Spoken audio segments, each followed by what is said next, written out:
ஈடிக்கும் பயப்பட மாட்டோம், மோடிக்கும் பயப்பட மாட்டோம்னு சொல்றது வந்து சும்மா கேமராக்கு முன்னாடி சொன்னா போறாது. அதாவது ஈடிக்கு முன்னாடி போயிட்டு தம்பிங்களை கூப்பிட்டு நீங்க நிக்க வச்சு ஈடிக்கு பயப்பட மாட்டோம் அப்படின்னு சொல்லி இருக்கணும். மோடிக்கு பயப்பட மாட்டோம்ன்றது வந்து தன் மகனையும் அந்த தம்பிகளையும் நேரா கூட்டு போயிட்டு எங்க தம்பிகள் வந்து எதுவுமே தப்பு செய்யலன்றது வந்து ஆதாரபூர்வமா அங்க நீங்க காமிச்சிட்டு அதை நிரூபிச்சிருக்கணும். அது மோடிக்கு பயப்பட மாட்டோம் அப்படின்னு சொல்லிட்டு. ஆனா வந்து தம்பிகள் எல்லாம் ஓடி ஒளிஞ்சுக்கிட்டு இருக்காங்க.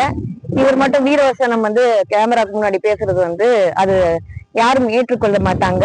இங்க இருக்கிற எல்லாருக்குமே எல்லா மக்களுக்குமே தெரியும் எவ்வளவு வந்து இது இந்த டாஸ்மாக் ஊழல் எப்படி நடந்திருக்கு, இந்த 300 கோடி வீடு எப்படி கட்டியிருக்காங்க, இந்த என்ன சொல்றது நடிகைகளுக்கு எல்லாம் எவ்வளவு காசு கொடுத்துருக்காங்க, வாட்சுக்கு எவ்வளவு காசு செலவழிச்சிருக்காங்க அப்படின்றது. அதாவது மக்கள் பத்தி கவலை இல்லை. நாங்க ஊழல் செய்வோம், தமிழ்நாடு கடன்ல இருந்தா கூட சரி, ஆனா நாங்க வந்து அந்த கடனை அடைக்க மாட்டோம். ஆனா நாங்க பார்ட்டியும் கும்மாலமும் அடிப்போம், நாங்க ஆடம்பரமாக வாழ்வோம் அப்படின்றதுதான் இருக்கு. என்ன பொறுத்த வரைக்கும் உதயநிதி அவர்களும் சரி, திரு மு.க. ஸ்டாலின் அவர்களும் சரி, எந்த விஷயத்திலும் தமிழக மக்களுக்காக அவங்க வந்து எந்த விஷயமும் கையில எடுக்க போகிறது இல்லை.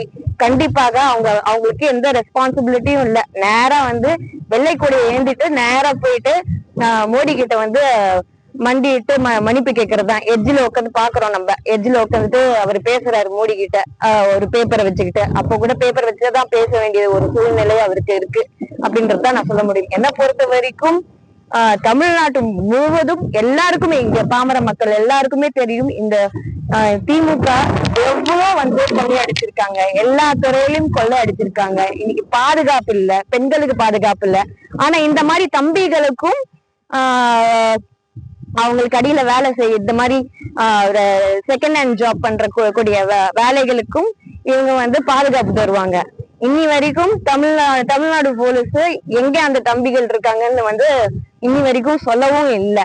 சோ என்னை பொறுத்த வரைக்கும் மீண்டும் இந்த இன்வெஸ்டிகேஷன் தொடர்ந்து கண்டிப்பாக சிபிஐ விசாரணையும் நடத்தி இந்த தம்பிகளும் சரி, உதயநிதி அவர்களும் சரி, யார் யாரெல்லாம் இதுல உணர்ந்தியா இருந்தாங்க. ஏன்னா முழுக்க முழுக்க தமிழ்நாடு மக்களை வந்து வஞ்சிக்கக்கூடிய ஒரு அரசாக தான் நான் பாக்குறேன். கன்னிமொழி அவர்கள், திருமிகு கன்னிமொழி அவர்கள் என்ன சொல்லியிருக்காங்க, இளம் விதவைகள் ஜாஸ்தியா இருக்குன்னு சொல்லிட்டு அவங்க எதிர்கட்சியா இருக்கும் போது சொன்னாங்க. இன்னைக்கு அதே டாஸ்மாக் தடை செய்வோம் அப்படின்னு சொல்லிட்டு சொன்ன இந்த திமுக இன்னைக்கு தடை செய்யாமல் டாஸ்மாக் மூலம் எவ்வளவு அதிக 1000 கோடி இல்ல, அதுக்கும் மேல எத்தனையோ 1000 கோடி வந்து அவங்க வந்து கொள்ளையடிச்சிருக்கிறதா வந்து சொல்லியிருக்காங்க. இதுக்காக அவங்க பதில் இல்ல. அப்போ இந்த இளம் விதவைகள் என்ன பதில் சொல்ல போறாங்க கனிமொழியாக்கான்றதுதான் தெரியல. அந்த அளவுக்கு மக்களுக்கு இன்னைக்கு பாதுகாப்பும் இல்ல, ரொம்ப விரக்தியில இருக்காங்க. கண்டிப்பாக 2026ல எப்படியாவது இந்த திருட்டு திமுகவை நம்ம வந்து வீட்டுக்கு அனுப்புவோம். மீண்டும் புரட்சி தமிழ் எடப்பாடியார் அவர்கள் ஆட்சிக்கு வருவாரு. அனைத்து இந்திய அண்ணா திராவிட முன்னேற்ற கழகம் தான் வெல்லும். எதிர்கட்சியாக இருக்கும்போது கருப்பு கொடை, ஆளுங்கட்சியாக இருக்கும்போது வெள்ளை கொடை அப்படின்னு அதிமுக பொதுச்செயலாளர் எடப்பாடியார் வந்து சொல்லியிருக்கிறாரு. புரட்சி தமிழர் எடப்பாடியார் அவர்கள் சொன்ன மிக சரியான ஒரு கருத்து. அதாவது எதிர்கட்சியா இருக்கும் போது அவங்க வந்து கருப்பு கொடை ஏந்திட்டு கோ பேக் மோடின்னு சொல்லிக்கிட்டு இருந்தாங்க. இப்ப என்னடானா தன் மகனுக்கு பிரச்சனை, தமிழ்நாட்டுக்கு பிரச்சனை அப்படின்றது ஓடல, நிதி கேட்டு ஓடல, நிதி ஆயோக்குக்காக ஓடல. ஏன்னா 3 வருஷம் அவங்க வந்து என்னமோ நிதி ஆயோக்கு போக மாட்டோம், நாங்க மோடிக்கு எதிரான அரசு அப்படின்னு சொல்லிட்டு இந்த மாதிரி டிராமா பண்ணிட்டு இருந்தாங்க. ஏன் இன்னைக்கு மட்டும் வந்து அந்த நிதி ஆயோக்கு வந்து ஒரு ஈர்ப்பு வந்ததுன்னு தெரியல. ஏன்னா மேபி அந்த நிதின்னு பேர் இருக்கிறதுனால அந்த நிதி குடும்பத்துக்காக அவர் ஓடி இருக்காரு அப்படின்றதுதான் நான் சொல்ல முடியும். தன் மகனை காப்பாற்றுறதுக்காகவும் தம்பிகளை காப்பாற்றுறதுக்காகவும் தான் இந்த வெள்ளைக்கொடை ஏந்தி இன்னைக்கு வந்து முதல் முறை அங்க போயிருக்காரு அப்படின்றது வந்து வெட்ட வெளிச்சமாக தமிழ்நாட்டுல இருக்கிற அனைத்து மக்களும், சாமானிய மக்களும் எல்லாருக்குமே அது தெரிஞ்ச ஒரு விஷயம் தான் அப்படின்றது நான் சொல்றேன்.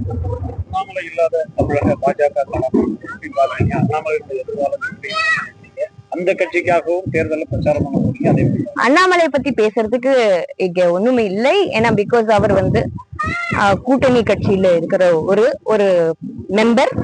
அப்படியா இருக்கும்போது ஒரு உறுப்பினரா இருக்காரு. சோ அப்படி இருக்கும்போது கண்டிப்பாக அவரு கட்சி பணி தொடர்வாரு அப்படின்றது தான் நான் நினைக்கிறேன். நடிகர் விஜய் அவரோட 2026 அரசியலில் ஆட்சி மாற்றம் ஏற்படும் நம்பிக்கையோடு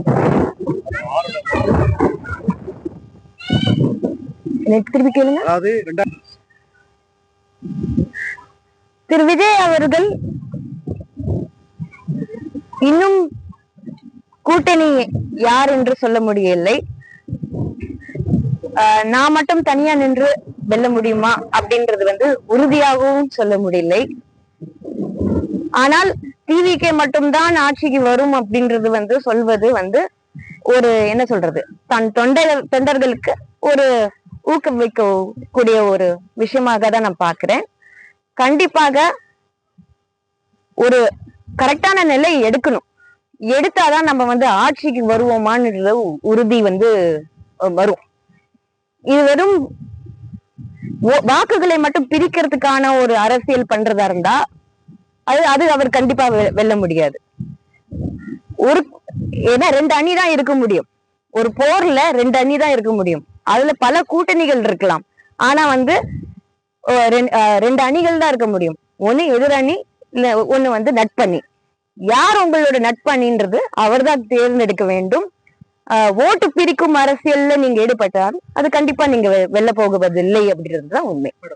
விஜய் வந்து 2026 முதல்வர் நம்பிக்கையா மூடணும்? அது எல்லாரோட ஆசை அப்படின்னு சொல்வேன். விஜய் நான் எல்லாரும் சிஎம் ஆகணும் அப்படின்றது வந்து எல்லாருக்கும் ஆசை. ஆனா மக்களோட பணி, நிர்வாகத்திறன், இது எல்லாமே பார்க்கும்போது அனைத்து இந்திய அண்ணா திராவிட முன்னேற்ற கழகம் தான் அதுக்கு வந்து மிக ஒரு நல்ல உதாரணமான ஒரு கட்சி. அது இங்க இல்ல, உலகம் முழுவதும் அர்னால்டு ஸ்வாஸ்னிகர்ல இருந்து எல்லா லீடர்ஸும், பெரிய பெரிய வேர்ல்ட் லீடர்ஸ் வந்து அப்ரிஷியேட் பண்ணியிருக்காங்க. நம்ம தமிழ் மாநாடு பண்ணதும் அனைத்து இந்திய அண்ணா திராவிட முன்னேற்ற கழகம் தான். அப்படி இருக்கும்போது கண்டிப்பாக நீங்க வந்து பார்க்கும்போது அனைத்து இந்திய அண்ணா திராவிட முன்னேற்ற கழகம் தான் எத்தனையோ ஸ்கீம்ஸ்ல இருந்து மக்களுக்கு என்ன தேவையோ அதை வந்து அத்தனை திட்டங்களும் மக்களுக்கு கொடுத்தது, பெண்களுக்காக கொடுத்தது, குழந்தைங்களுக்கு கொடுத்தது. அப்படின்னு இருக்கும்போது கண்டிப்பா அனைத்து இந்திய அண்ணா திராவிட முன்னேற்ற கழகம் தான். அது கற்று அது பத்தி புரிஞ்சு வரதுக்கு இன்னும் கொஞ்சம் நாள் ஆகும் அப்படின்றதுதான். கண்டிப்பா கிடையாது. அரசியல் என்பது வேறு, சினிமா துறை என்பது வேறு. அரசியல் என்பதை நானும் சினிமா துறையில சேர்ந்த ஒரு பெண் தான். பல பேர் இன்னைக்கு சினிமா துறையில இருந்து வந்திருக்காங்க. கண்டிப்பாக சினிமா துறையில இருந்து வந்தவங்களுக்கு பிரபலமா இருக்கலாம். அது வந்து எந்த மாற்று கருத்தும் கிடையவே கிடையாது. புரட்சி தலைவர் எம்ஜிஆர் அவர்கள், அதாவது நம்மளோட இந்தியா சுதந்திரத்துக்கு பெறதுக்கு முன்னாடில இருந்தே அவர் வந்து அதுல வந்து இண்டிபெண்டன்ஸ்க்கு ஆக்டிவிஸ்டா இருந்திருக்காங்க. அது என்னோட கொள்ளு தாத்தா கே சுப்பிரமணியம், அவர் வந்து ஒரு முன்னாள் பெரிய ப்ரொடியூசர், தயாரிப்பாளர் பிளஸ் டைரக்டர் கூட.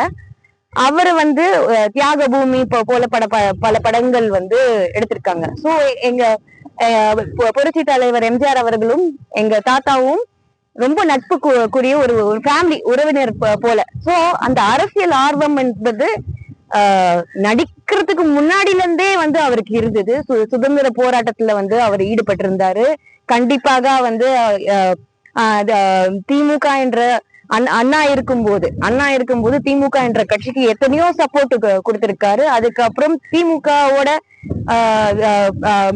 தலைமை மாறினதுக்கு அப்புறம் அவங்களோட போக்கு சரியில்லை அப்படின் போது வெளிநடப்பு வந்து இன்னைக்கு வந்து அனைத்து இந்திய அண்ணா திராவிட முன்னேற்ற கழகம் அண்ணாவோட தொலைநோக்கு பார்வை எதுவோ அது அப்படியே நம்ம எடுத்துட்டு போகணும்னு சொல்லிட்டு இன்னைக்கு எலக்ட்ரிசிட்டில இருந்து, ரேஷன்ல இருந்து, சத்து உணவுல இருந்து எல்லாமே இன்னைக்கு வந்து நம்மளோட அனைத்து இந்திய அண்ணா திராவிட முன்னேற்ற கழகம் தான் நம்ம தமிழ்நாட்டுக்கு வந்து வளர்ச்சி கொண்டு வந்திருக்கு. அந்த வகையில பார்க்கும்போது அவரோட உழைப்பு இப்ப இருந்த அவரு அரசியலுக்கு வந்த அப்புறம் உழைக்கவில்லை. அவர் வந்து காங்கிரஸ்லயும் இருந்திருக்காரு, பல கட்சியில எத்தனையோ தொண்டர்களோட வழிகள், மக்களோட வழிகள் தெரிஞ்சு அவர் வெளியில வந்து மக்களாக மக்களோட ஆட்சியை தந்தவர்.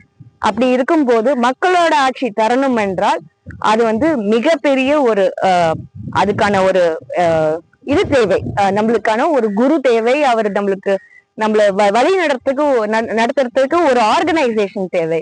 அப்படின்னு இருக்கும்போது இந்த அதாவது ஒரு ப்ராப்பர் ஆர்கனைசேஷன் தேவை. அந்த வகையில இது கம்பேரே பண்ண முடியாது. கண்டிப்பாக விஜய் அவர்கள் மிகப்பெரிய ஒரு நடிகர். அவரு வந்து சில நல்ல விஷயங்கள் செஞ்சிருக்காரு. சிலது பப்ளிக்கா தெரிஞ்சிருக்கலாம், சிலது பப்ளிக்கா தெரியாம இருந்திருக்கலாம். அந்த மாதிரி பல நடிகர்களும் செஞ்சிருக்காங்க அப்படின்றதுதான் நான் சொல்லுவேன். அந்த வகையில அவர் அரசியல்ல வந்தது ஒரு நல்ல விஷயம். ஆனா அது வந்து வாக்கா மாறுமா அப்படின்றது வந்து பெரிய கேள்விக்குறி. ஏன்னா அதுக்கு ஒரு எக்ஸாம்பிளோ ஒரு ரிப்போர்ட் கார்டோ அது விஜய்க்கு இல்ல அப்படின்ற, விஜய் சாருக்கு இல்ல அப்படின்றதா சொல்லுவேன். அவருடைய வருகை வந்து யாருடைய ஓட்ட பிரிக்கும் அப்படின்னு கண்டிப்பா திமுகவோட ஓட்டு தான். ஏன்னா இன்னைக்கு வந்து மக்கள் அனைவரும் அதிருப்தியில இருக்காங்க. கண்டிப்பாக அது வந்து அவரு பிரிப்பாரோ இல்லையோ, கண்டிப்பாக இது எல்லாமே வந்து அனைத்து இந்திய அண்ணா திராவிட முன்னேற்ற கழகத்துக்கு தான் இது வந்து சாதகமாக அமையும். ஏன்னா மக்களோட விரக்தி வந்து ரொம்ப ரொம்ப ஜாஸ்தியா இருக்கு. காசு வந்தா அப்படியே சாப்பிட்டுக்கிறாங்களே தவிர அது திருப்பி கொடுக்கறது இல்ல, மக்கள் கிட்ட திருப்பி கொடுக்கறது இல்ல, மக்களுக்கு இடையே அது போய் சேர்றது கிடையாது அப்படின்றதுதான். ஆனா இந்த மாதிரி விஷயம் அனைத்து இந்திய அண்ணா திராவிட முன்னேற்ற கழகம் இருக்கும்போது ஒவ்வொருத்தரும் வாழ்ந்தாங்க, ஒவ்வொரு குடும்பமும் வாழ்ந்துச்சு அப்படின்றதுதான் சொல்ல முடியும். அந்த வகையில அனைத்து இந்திய அண்ணா திராவிட முன்னேற்ற கழகம் தான் எப்பவுமே வந்து எங்க நீங்க வந்து அங்க போய் நம்ம வந்து அவங்களுக்கு வாக்களிக்கலாம், இவங்களுக்கு வாக்களிக்கலாம் அப்படின்றது கிடையாது. ஒண்ணு எதிரணியா நட்பணியா அப்படின்றதுதான். அப்படி இருக்கும்போது அனைத்து இந்திய அண்ணா திராவிட முன்னேற்ற கழகம் தான் மீண்டும் ஆட்சிக்கு வரும்.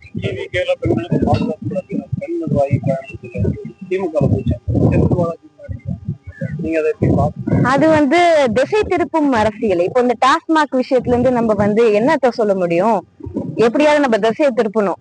அதனால ஒரு பெண்மணியை விட்டு அதையெல்லாம் இப்போ திமுக அது கை வந்து கலை என்னென்றால் அவங்களோட கட்சியில இருக்கிற நிர்வாகிகளோட அடுத்த தலைமுறை மகன் மகள் அப்படி போட்டு மத்த கட்சியில அனுப்பிச்சுட்டு அவங்கள தப்பு தப்பா பண்ண வச்சுட்டு அதுக்கப்புறம் அந்த கட்சியோட பேரை கெடுத்துட்டு அதுக்கப்புறம் திருப்பி திமுகக்கு வர மாதிரி பண்றாங்க. அதுவும் போய் ஊழல்ல மாட்டி சுப்ரீம் கோர்ட்ல வந்து ஆர்டர் வந்து நீங்க வந்து மினிஸ்ட்ரி அமைச்சர் பதவியில இருந்து இறங்கணும் அப்படின்னு சொல்லிட்டு சொன்னவங்க கிட்ட போயிட்டு அவர் முன்னிலையில போய் சேர்ந்திருக்காங்க. இது வந்து தெரியும், இது திமுகவோட டிராமா. முழுக்க முழுக்க இந்த டாஸ்மாக் விஷயத்தை மறைக்கணும்ன்ற ஒரே